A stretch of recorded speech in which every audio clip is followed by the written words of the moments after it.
Welcome to Joint Effort with Des Moines Orthopedic Surgeons. This podcast covers the pain and injuries that are associated with muscles, ligaments, and joints. Welcome to another episode of Joint Effort. I'm your host, Jason Sullivan, orthopedist at DMOS, here with Annie Sullivan, who is not related to me in any way, shape, or form. Nope. She's a physical therapist here with DMOS, and just wanted to get her on and talk about basic physical therapy strategies. Thanks, Annie, for coming on. Thank you for having me. Yeah, you got it. You said you graduated from Roosevelt, so you're a Rough Rider, and then went to Iowa State for college. Yep, for undergrad. Iowa for PT? Yes. So do you have a bias one way or the other? I am a Cyclone fan. Oh, you through are? and through. I'm not a Hawks fan. Okay. You came prepared for that question. I did. Okay. All right. Did you go to the big game last weekend? I did go to the game in Ames, and first time both teams were ranked the same time playing? 9 versus 10, I think. Okay. I took my kids that game with my wife. They ran out of water by halftime. Yeah. People were filling up their water bottle from the sinks in the bathrooms. We had a water bottle. It was disgusting. And also, it was 95 degrees. Everyone was drenched. I mean, it was something else. It was a great scene. Unfortunately, my team lost. Your team lost and never really got going. That's right. You know. No. Maybe if they played it again, it would be different. We'll see. But yeah, maybe they'll meet up again. Maybe. I doubt it. Maybe next year. Yeah. Iowa State can still win the Big 12, though. Hopefully. We'll see how we play this weekend and then go into Big 12 play. Are you going to Vegas to watch the game this weekend? I'm not. Okay. But I'll be at all the home games this season. So you go to all? Yeah, are we you have season tickets. Family does? Yeah, my family does. You go up and tailgate? We do. We have a tailgate spot, tickets at the about 48-yard line, I think. Oh, wow. Yeah, we're at the upper deck, though, so a little bit further back. It kind of comes over the top, though. It's not that bad. Yeah, no, it's not bad. We're right by the press box. That stadium has improved a lot over the years. It used to be open-ended. Yeah. And now they've kind of figured out that to create a sound and a noise, you need to close it in, That's which right. probably has helped with some success. But I thought it was fun, interesting. Our boys loved it. I'm sorry your team didn't get the win. It's okay. But we'll get anyways, you next year. but I'm not even Iowa biased. I probably root for Iowa over Iowa State, but I like to see both teams succeed, to be honest. All right, let's get into it a little bit. How did you know you wanted to be a physical therapist? How did you figure this out? I was in sports in high school, kind of like what sports? I was a swimmer, and most physical therapists will answer that question because they were in sports in high school. They wanted to do something in healthcare, but also keep a sports aspect to it. And I went to physical therapy one time, or for a session in high school, and I was like, hey, this is kind of fun. I could do this. You didn't say that in your interview, though, did you? Because I'm assuming that everyone says the same thing, right? It's like med school. They say, I tore my ACL in high school, and that's why I want to be an orthopedist. But if you actually say that at the interview, they're like, yeah, throw that one away, you know? Yeah, no, I just was like, hey, this is kind of fun, mixing sports with healthcare. And I debated a little bit on PA versus PT. I had a brief stint where I wanted to be a dentist, but it ultimately ended up as a physical therapist. Okay. So, yeah. Do you think you found the right path? I do. I enjoy it. I like it a lot. Great. Working with lots of active people. And as a physical therapist, there are multiple avenues you could go into, and you can kind of subspecialize from there. Did you always know you kind of wanted to work with an active population? Yes. Trying to get over an injury or recovering from surgery? Yeah. In PT, you can do orthopedics, you can do neuro rehab, you can do inpatient rehab, like after strokes, spinal cord injuries, women's health care, and then acute care in the hospital, as well as geriatrics and home health. And I always knew I liked orthopedics. I did a brief stint in PT school. I did a pediatric orthopedics rotation, and ultimately I was like, nope, I still like orthopedics the best. So cool. Yeah. So I'm guessing here that's basically all you're getting here. All ortho. Right? Okay, so I hope you like it. That's great. I do. All right, so talk to me about, Iowa is a direct access state, is that what you call it, where you don't need a therapy script from a provider. Correct. So anyone who, let's say someone's at home and they're like, this shoulder's been bothering me could it just be bothering them for a couple days? Yeah. And so how does that process work? How do they just can call the office and say, hey, I'd like to schedule a visit? Yep, they can. So patients can self-refer to physical therapy, just calling clinic of their choice. They can also be seen by their primary care provider, and they'll send a referral over if they think that they need to be further evaluated, or they'll go down to your offices and you guys will send them up to us, and then also through like an urgent care clinic as well. And we get patients that have had an injury for 3 days. We get patients that have had my shoulder's been hurting for 3 months. I think it's time to get it looked at. So we'll kind of see the whole realm of things, evaluate them, kind of direct them in the best way possible for their care. So when they come to you and they say, hey, Annie, my shoulder's been hurting me, I haven't seen a doctor, walk me through that first visit. How much time do you spend taking their history and figuring out kind of, how do you kind of figure out what's going on and then formulate a treatment plan? So all of our appointments here are run for 40 minutes regardless of if it's a new evaluation or a return visit. Is that fairly standard in the therapy world? Some clinics will do 30-minute returns and like a 60-minute eval, but we run everything on the 40 minutes. So we'll just let them talk initially, because a lot of the time just hearing their whole story, their subjective history can really guide us right in the direction that we need.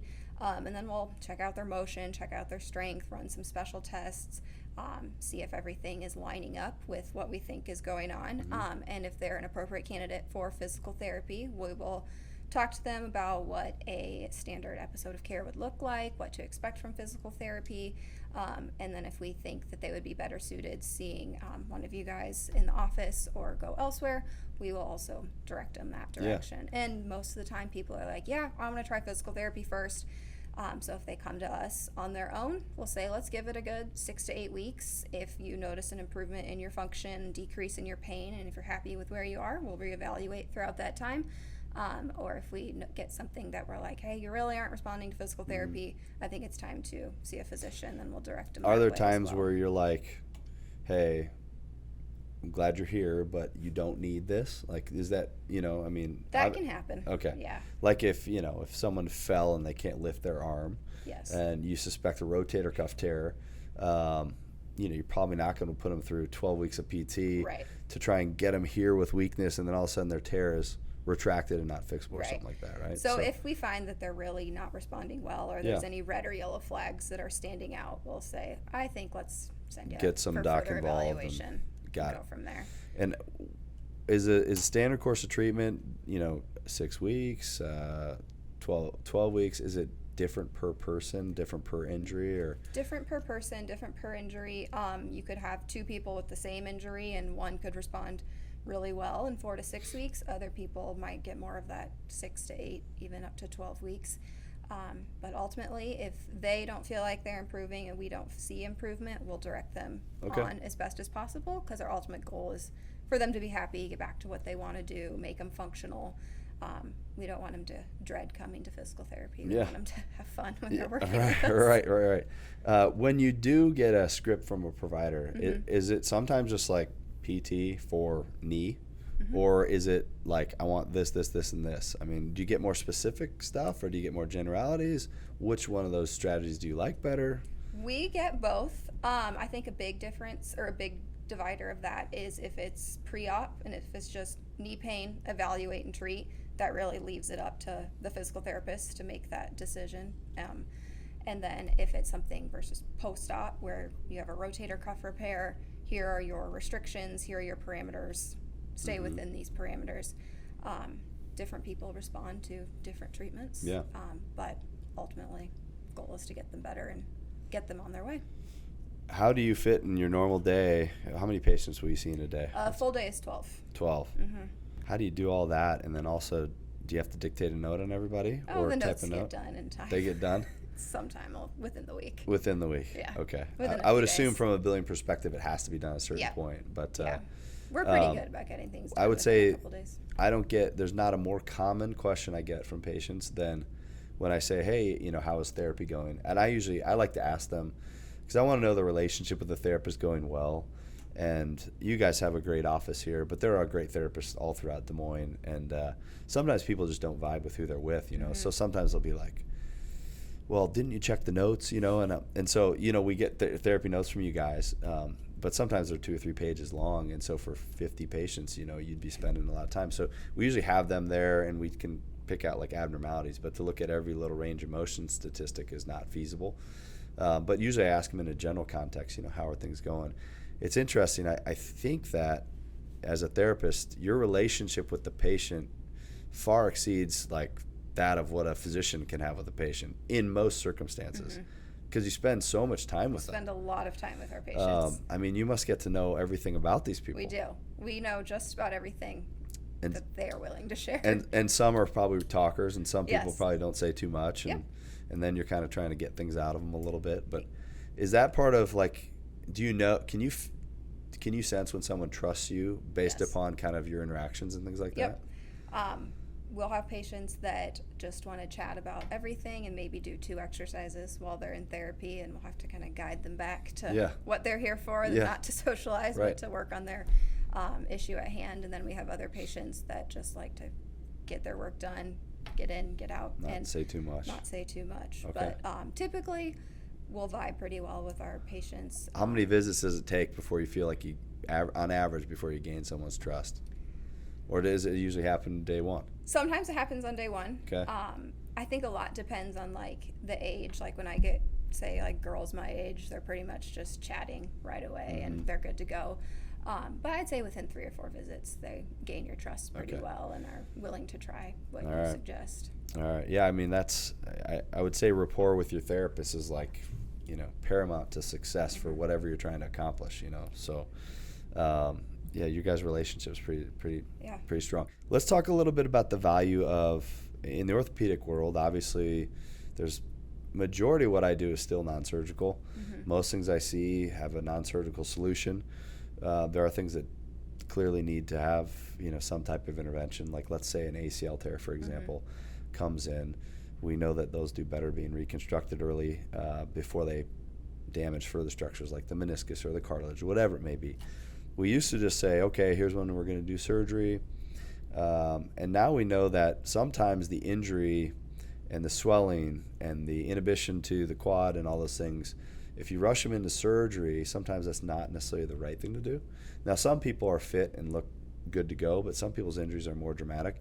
So talk about the role of like a preoperative visit or 2 or 3, and what you see, are you seeing that result in better outcomes or more favorable, or what are you seeing?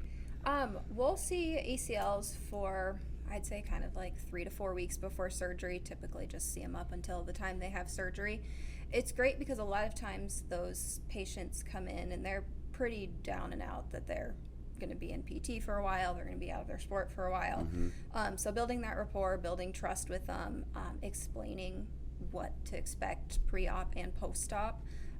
For those patients, I think they do a little bit better as well, getting their in terms of anxiety and things like that. Yep, getting them moving, getting that knee bending, getting them starting to get some strength back. Do you show them how to get around with crutches? Yep. So we will, if they don't come with crutches, sometimes they do come on crutches. We will fit them with a set of crutches. We'll show them how to move around the clinic. We'll take them to the stairwell and teach them how to do stairs. And then just really talk to them. A lot of patient education. I'd say that's probably one of the most valuable things, just so that they know what they're in for, because ACL is a long rehab. You'll sometimes see them for 6 to 9 months, kind of depending on what they want to get back to. So I really value the pre-op aspect of PT. You find it more favorable meeting them ahead of time than at their first post-op when they have a little pain and all these other things? Yeah, they're usually by the time they come back for their first post-op visit, they're not as nervous, their anxiety's down, they're ready to go, they trust you to get their leg moving because they've already met with you. And usually they feel a lot better at that point too than they did Let's talk about this concept of when I see a patient come back and they say, therapy really beat me up today. I don't know how much of a beating you guys know that you take, but not in a bad way, but it's always like, oh, they worked me hard today. And some people are like, that's what I need. Some people actually get worried. They're like, I think I retore something because I had pain doing therapy. How do you work within a safe means after something like a shoulder surgery or a rotator cuff repair and know that you can take someone's range of motion without disrupting the repair underneath there? Is that kind of an art more than a science to figure that out? I'd say it's a little bit of both. First of all, a lot of it is patient education, telling them that we're not going to do anything, say range of motion wise, that they aren't supposed to be doing, because we want to preserve their tissue repair site. And then in regards to being sore after PT or thinking that we worked them really hard, a lot of times I have to explain to patients, hey, you haven't lifted anything with that arm for 4 or 6 weeks. you're going to be sore. Like, we're using the muscles, we're targeting specific muscles. If it's just muscle soreness, I'm okay with that. That will go away in time. But if it's anything like more deep or within the joint, maybe hold off on doing some exercises at home, let it rest a little bit, because pain also serves as a protective mechanism. So something that goes away after a couple hours, you're like, Yeah. hey, that's normal. Yeah. Something that persists, and maybe, hey, we got to go in a different direction here, or something like that. I say if it felt okay after PT and you woke up the next morning and your leg was really sore from doing quad heavy exercises, that's fine. Okay. It'll go away. Okay. All right, let's talk about a few hot topics in PT and how you feel about them. What does dry needling mean? So dry needling is a PT specialty. We have 2 or 3 therapists here that do it. It's essentially putting a needle into a muscle or a trigger point that is causing pain for a patient, or has been stiff for a while, is inhibiting their ability to move a certain way, and you just kind of piston the needle back and forth over a trigger point to help try to release that trigger point, release any spasms that are in that muscle. And you can also hook it up to electrical stimulation, and sometimes PTs will leave them on that for 10-15 minutes. I don't dry needle personally, but patients usually like it. And then if they've had it before, they'll typically ask for it, and it'll be that provider's discretion of if they're appropriate. So is it like it's kind of like the nerve relationship to muscle, kind of that that balance that you're working out with dry needling? Yes. Okay. Yeah. All right. And so you need a special certification to do it? So you can take a course on dry needling. We touch on it in PT school, like 2 lectures or something. But it's a course that you have to take, and you have to accumulate doing it on a certain number of patients to be able to kind of go about and do it on your own. When you have someone in front of you, are you what's your preferred style for PT? Are you very hands-on? Are you doing a lot of mobilization yourself? Are you throwing people more on machines and watching them? Or how do you what is your personal preference as a therapist?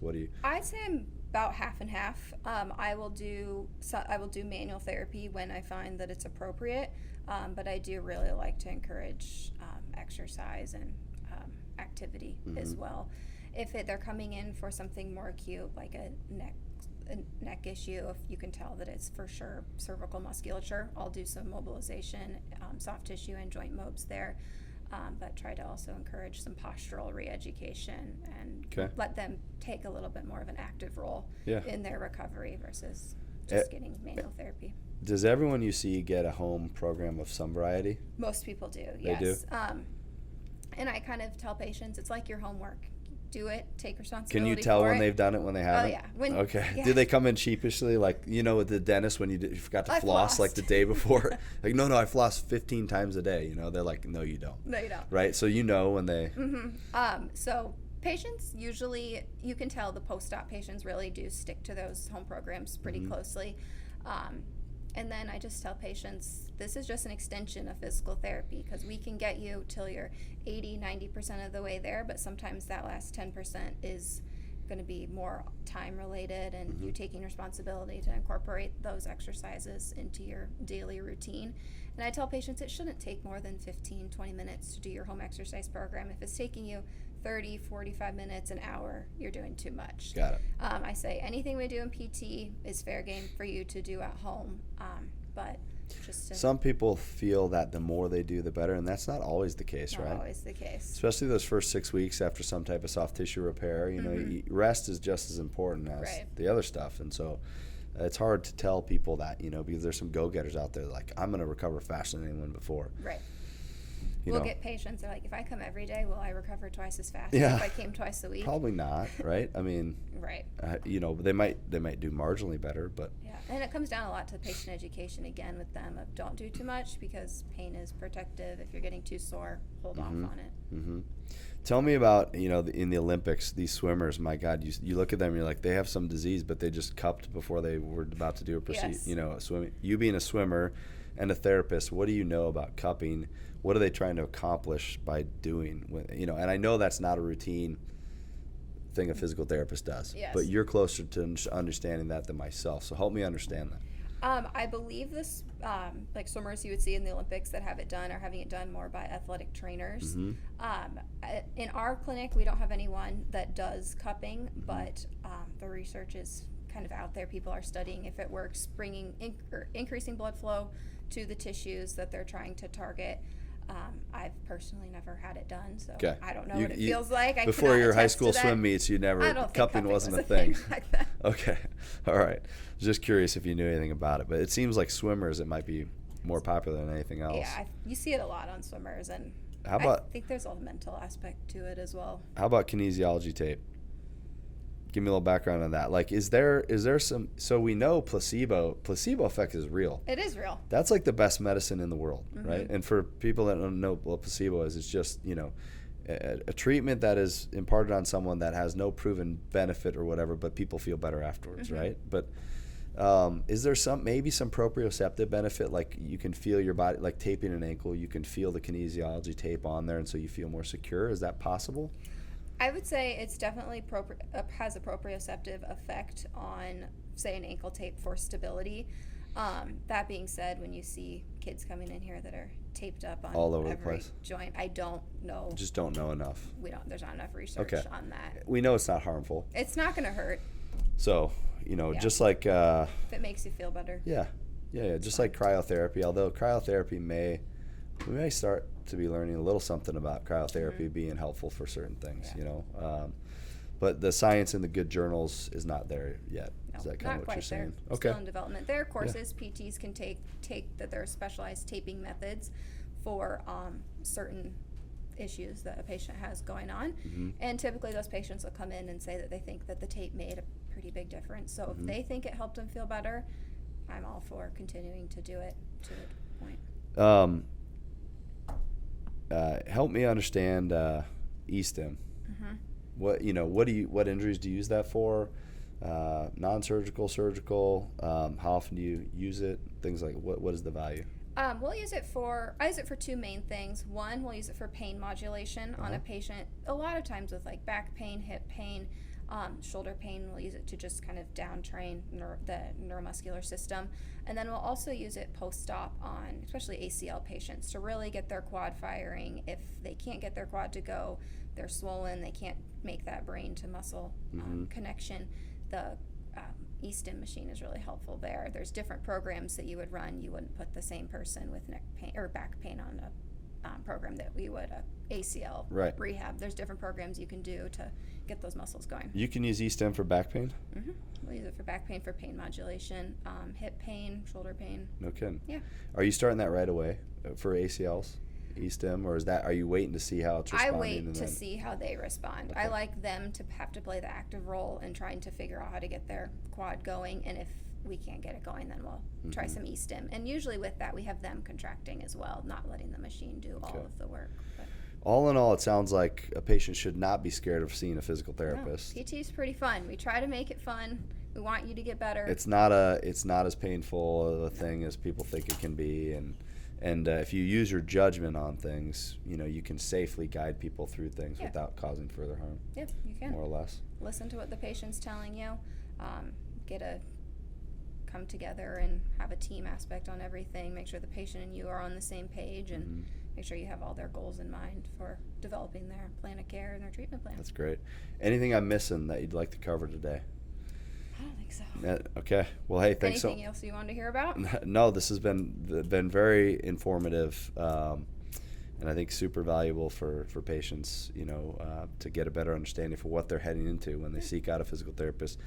And, sometimes they want to find, one interesting thing is they say, who's the best shoulder person you got? And there's subspecialization within, but you do shoulders and knees and hips. And I mean, you've kind of actually, you do a lot of the hips, I feel like, but working with hips, knees, shoulders, but I do a lot of the hips. So you kind of find your niche, but you guys all understand how to do. Yep, we're all trained in everything. The only thing specifically in our office, we don't see wrist and hand. That will go down to hand therapy, but we do learn that in PT school. Oh, you do? So Okay.